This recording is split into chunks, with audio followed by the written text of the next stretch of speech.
Well, I made one out of putting the pump back in. The second video was a good one.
Yeah, kind of the same old same.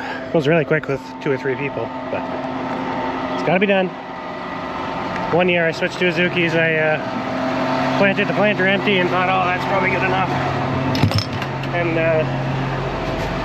nice little 30-acre field of Azuki's. Got to about knee high. You could see every single soybean in the field. And we had to go through with our team and walk and pick every soybean plant out of the Azuki's. Never do that again. Make sure I go out and do it right here. That's way quicker to take the 45 minutes now than it is to have to go hand pick every plant later.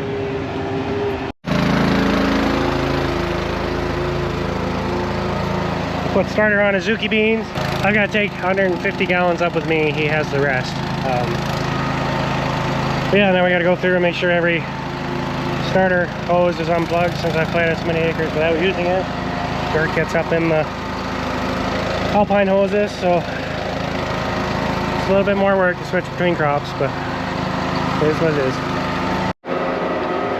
Fired it up, check all the rows, and that pressure gauge blew apart. I guess we will take that gauge out and see if we can plug it. I know I don't have a new one. I don't think I have a new one. Might have something that'll fit in there though.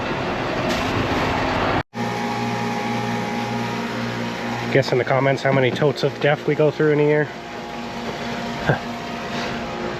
It's for fuel. We're gonna see if we can find something to plug that hole. I think I have old pressure gauges. They're not gonna be 100 psi ones. They're 3000 psi, but as long as the threads are the same, we just gotta find something to plug that hole. I have pressure gauge on, or pressure monitor on the screen that'll tell me what's going on, so, and that's very reliable. Technology never lets me down, so.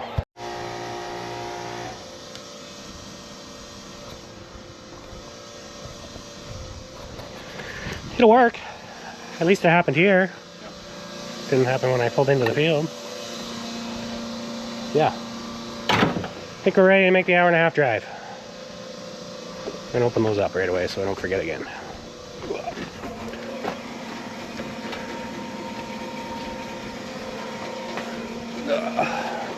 Cool. Some allergy pills in case it's that, but I don't think it is. I'm pretty sure. I got a head cold. Grab some hulls. We're heading north. There's 150 acres to plant tonight. Plus 3 hours of road travel, so it's gonna be a late one again.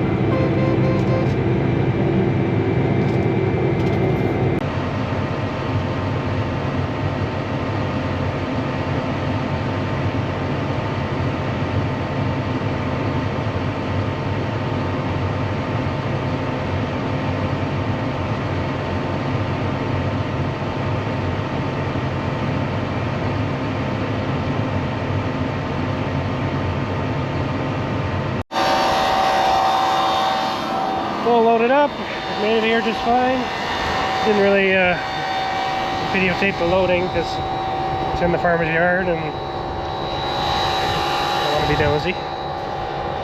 But we got the azukis in.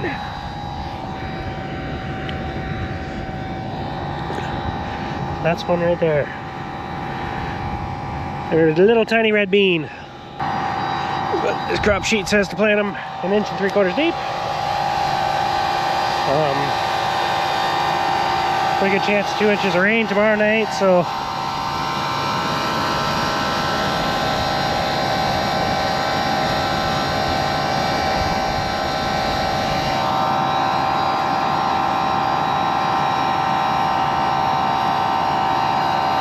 yeah, that guy was maybe a little shallow.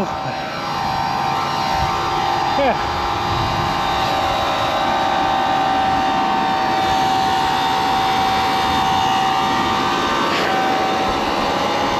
Oh, this head cold is going to kick my butt by the end of the night. I can see it now.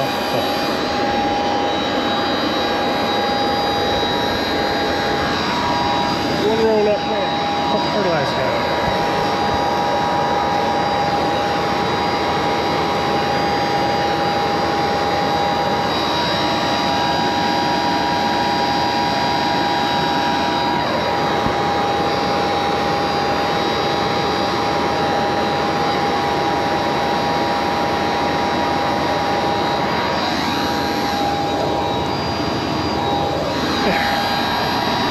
Tiny speck of something in the orifice.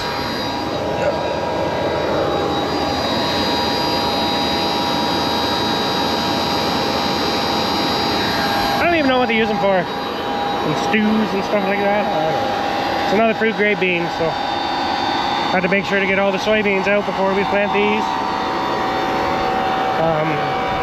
Not a big deal if we have these in to go plant soybeans again. Just any chemicals that we use on soybeans would kill these. We'll get her done. 150 acres up here and then another hour and a half drive home, so it's gonna be a late one. So one issue I've always had with these azukis is I can never get the bar. That's really bad on your screen. Let me try this.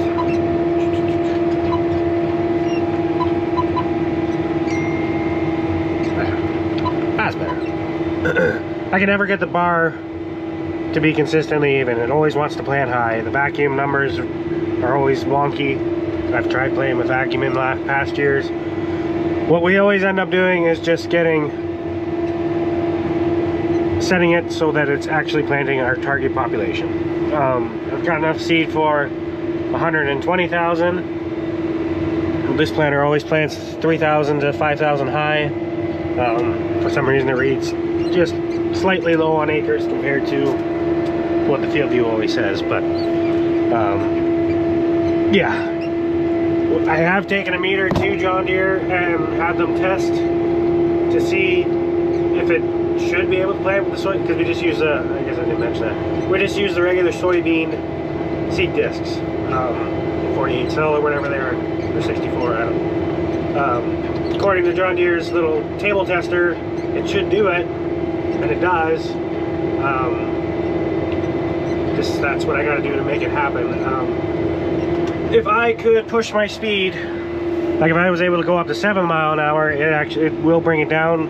If you look out, the hex shafts are actually turning really, really slow right now compared to soybeans.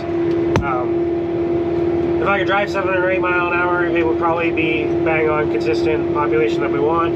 The only issue with that is my rate controller cannot keep up for my fertilizer. I'm trying to get 5 gallons to the acre. Again, I've always got to put a little bit more. For some reason I got to put more. I got to aim high on the fertilizer. I got to aim a little bit low on seed. Just because of the orifices that I have in this planter. I really should get bigger ones just because I got to run at max capacity of the pump to get my 5 gallons to the acre on. If I got a little bit bigger orifice, I'd be able to drive faster doing this job, and not put so much stress on my fertilizer pump. But I keep saying I'm going to do it, and then I never do. And it works. I'm limited to my 5.5 mile an hour, which I shouldn't be going that fast anyway. I shouldn't go any faster than that. Again, beans are just kind of a controlled spill, so I'm not too worried about spacing and stuff like that, but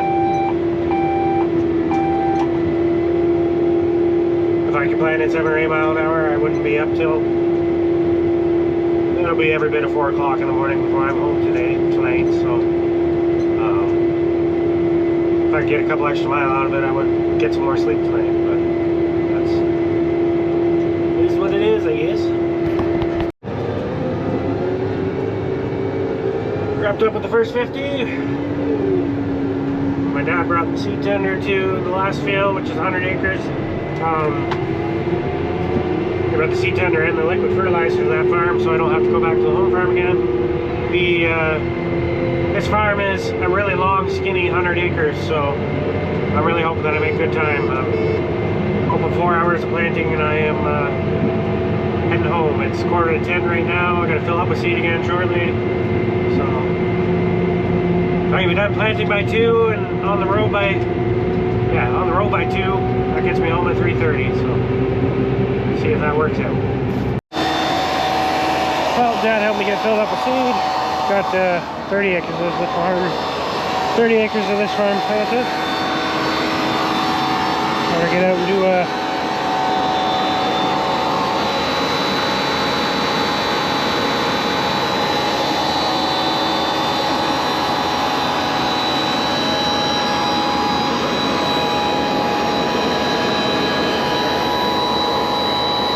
there's no mechanicals missing. I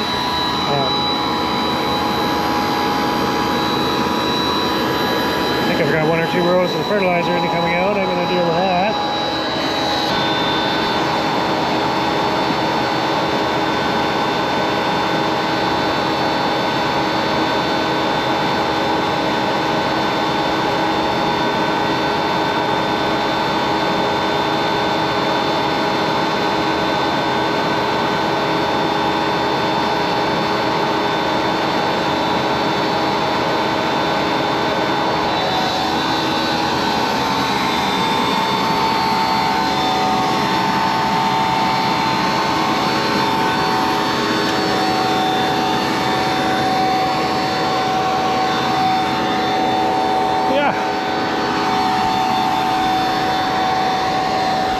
One that's maybe not coming out in the right spot, but still in line with the road, so gonna be our little secret. Well, we're getting close. We've got a round left. Of course, we're gonna end up at the back wrong end of the field, but this cold is definitely getting worse. I can't wait to get home and take some NyQuil and pass it out. But just wanted to show you. Wasn't able to plant all the way around the field twice when I got here because cultivator was still going. We always, at least with the 40-foot planter, run a headland and then throw a marker out and plant the second headland no matter what, following the first pass.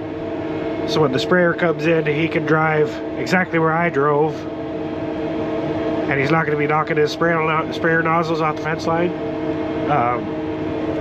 We do have 2 rows that are split wider apart for the sprayer tires to drive down, so it kind of marks where he has to drive. And if I follow all the indents of the outside of the field, he can follow my track, and it just makes spraying a lot easier, especially if you get into having to spray at night.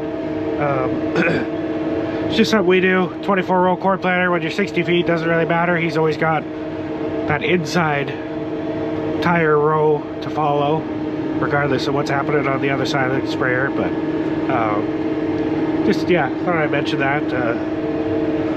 We're gonna try and wrap this pass up and fly out home here. Since I was driving by it anyway, thought I'd show you. I guess if you have an underfirth seed tender, check and make sure that nut is not coming loose or has something on it, because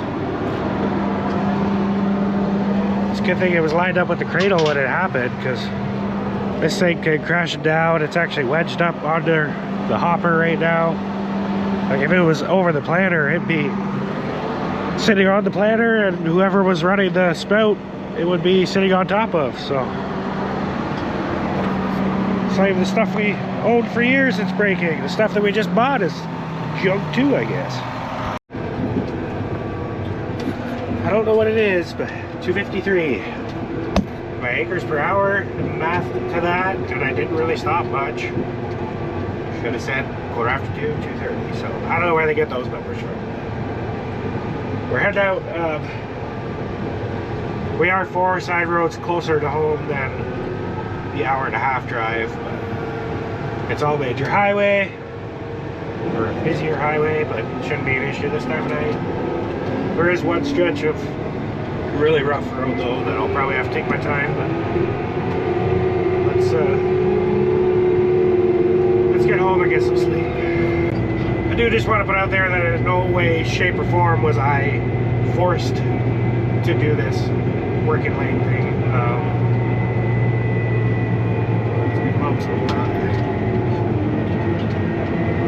I've seen more than one of these planters rolled over sideways in the ditch from the hitch breaking. So. Anyway, no way, shape, or form was I forced to do this, or did we schedule that I had to do this. With the rain yesterday afternoon, I was done by 4 o'clock, 4:30 or something like that. So I got a good 10 hours of sleep last night. I'm feeling really good right now, to be honest, other than stuffy nose. My theory is, if I would have went home at 9, 10 o'clock, I'd spend an hour driving home, an hour driving back up here to plant, and still have to make this drive home. If I just get it planted and drive home now, I can sleep 2 extra hours and be no further behind. I've still gotten done what I was going to get done originally, but I get 2 more hours of sleep this way. The planter's close to home. Never leave for tomorrow what you can get done today is what I always try to do anyway.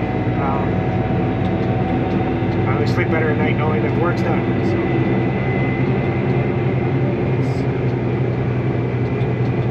What I'm trying to say is no way, shape, or form is this poor scheduling or boss man said, hey, you gotta get this done. That's my choice. He actually waited up here to help me fill a seed because he thought that we were both going home in the truck together, and we just, I want to keep going, get it done. Get it done, get it done. That's what we always try to do. This is the section of road I was talking about. It's just like washboarded, I don't know. It's almost worse when you go slow though, so we're just going to power through it.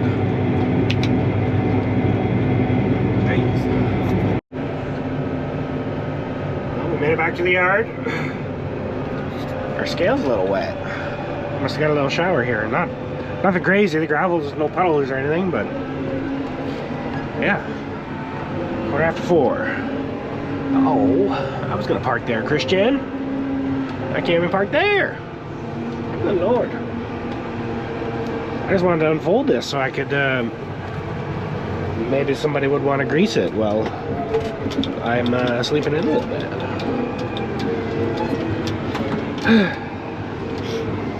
Anyway, I'm gonna go find a pillow. I appreciate you guys watching, as always. Don't forget to hit the like and subscribe buttons down below. I'd really appreciate it. Really trying to get to that 1,000 subs. That would be awesome. Appreciate you watching. Thank you.